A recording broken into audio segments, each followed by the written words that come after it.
Yo, what's good YouTube? It's boardzy, and this is going to be a review of the Vancer Ice, a mousepad that I think people who used to use the Artisan Shidenkai definitely should be looking into, because the Shidenkai is no longer being produced, as a lot of people know. So if you're a Shidenkai user, you have like two options. One, either get a cloth or a hybrid pad like a normal person, or two, look for alternatives. And if you're looking for alternatives, this is one of the best that I have seen, honestly. The name is Vancer Ice, so it's similar to the Glorious Ice, which is now going for like $13. That pad is dirt cheap because it is plagued by consistency and just like quality control issues. So I think the Vancer Ice is just a overall improvement. It's not the exact same coating, and I have noticed a lot of improvements in terms of consistency. I've actually been testing this pad for around a month because I really wanted to make sure that this pad would not develop slow spots or just slow down due to humidity, have the coating wear down, any type of consistency issues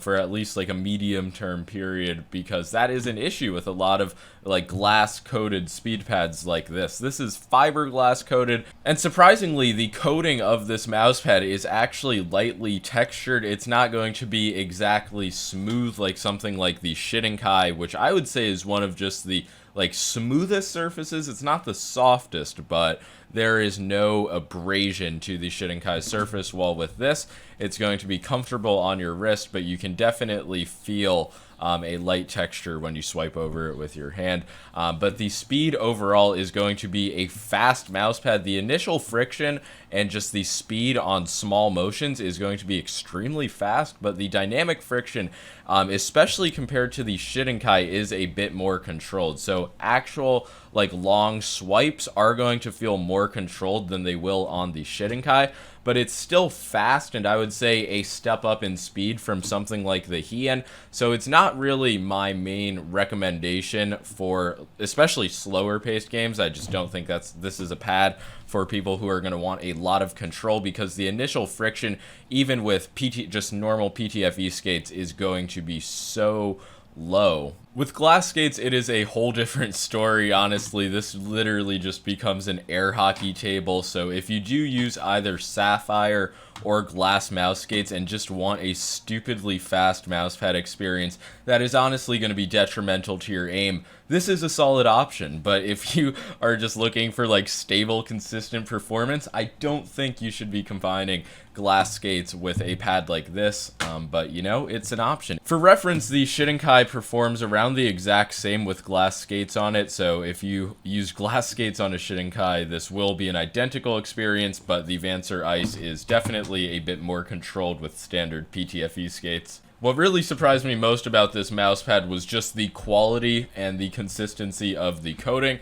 I didn't really talk much about like the quality aspects of the pad yet. It is 450 by 400 millimeters, so it is the standard size, but I would say it is slightly on the small end of mousepads compared to the 490 by 420 size on the XL Artisan. So it's one thing to note, is that is the only size available currently. I didn't have any quality issues with it out of the box, like lying flat. It was perfectly flat, and I've just had no issues with that. The stitching is going to be slightly raised, but it is something that's kind of just not avoidable with these more exotic surfaces like Cordura, just these glass infused surfaces.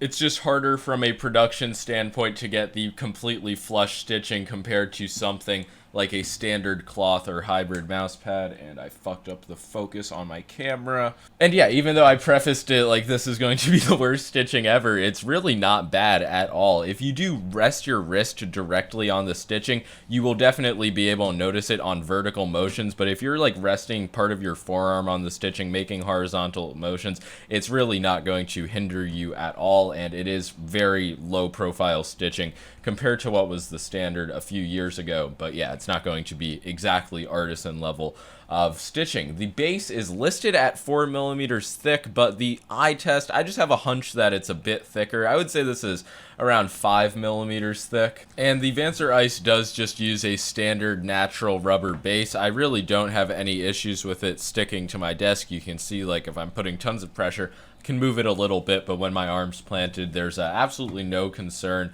about it just staying stuck on my desk. But the pad being 5 millimeters thick, it just makes the pad play pretty interesting. You can see the lighter is pressing down, but I do have to give it a good amount of force to like dig into the surface.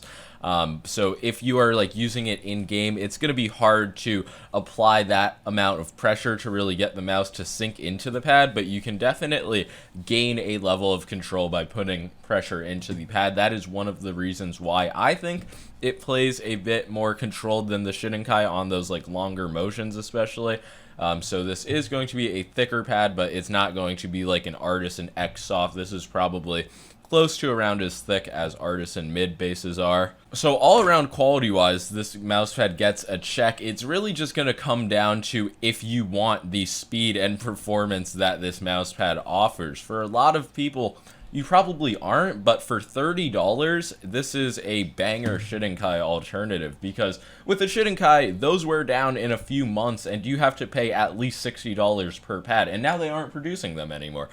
So a lot of lost Shidenkai users, I think you will appreciate this pad, but it's not going to be an identical one-to-one clone, as I have clearly stated. So I'll be honest that the Vancer Ice is not my personal favorite type of mousepad. I do just look for a bit more stopping power, but if you're somebody who just wants a very slippery feeling, low resistance mousepad, if that's what you like for tracking, this is definitely something to consider. But for most people who prefer cloth pads or hybrid pads that have a decent level of control to them, this will probably be fast and will take an adjustment period at the very least. But this is not something I really noticed myself benefiting from aim-wise, and if anything, I just found it a bit harder to control my mouse depending on the skates I was using. And yeah, that's going to be about all for my review of the Vancer Ice. I'll be honest, even though this is not going to be my endgame mousepad, I did enjoy the time I put into it and comparing it with the Shidenkai, because it is a more unique mousepad. The $30 price is not outrageous at all.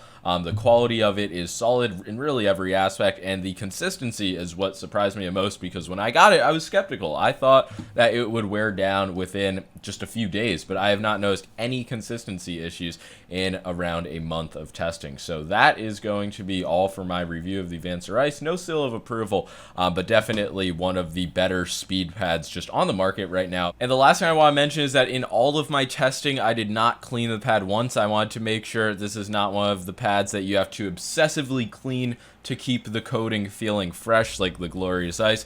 So yeah, there are some marks, but they don't affect the performance at all, at least in my experience. So yeah, make sure to like and subscribe if you enjoyed the video. If you have any other questions, just comment them below, and that's going to be all. Peace.